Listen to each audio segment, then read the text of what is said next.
এই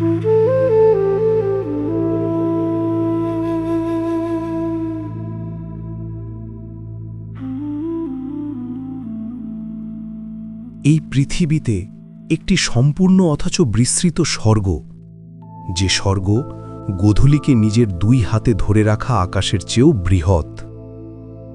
প্রতিটি সকালে সে তার আকাঙ্ক্ষার জানালা খুলে দেয় স্বর্গীয় পাখিদের জন্য, শূন্যতাকে ভালোবাসার সুরে ভরিয়ে দিতে তার সজল বক্ষ থেকে নিংড়ে আনে সঙ্গীতের ধূপ, জীবন ও মৃত্যুর সংঘাতের দিকে একটুও দৃষ্টি না রেখে।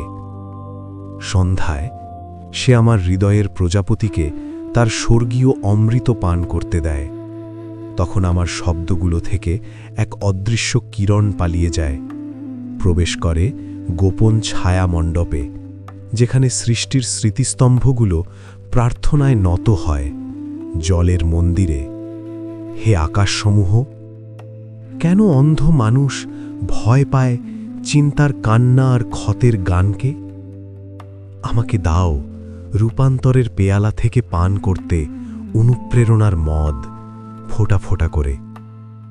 আমার ভিতরে যে মোহে মাতাল একটি আত্মা স্তবগানের অশ্রুতে সিক্ত, আমার চারপাশে ভালোবাসা নগ্ন হয়ে ঘুরে বেড়ায়, বক্ষ আর ফুলের মাঝখানে ছুটে চলে, খুঁজে ফেরে কবিতার জল।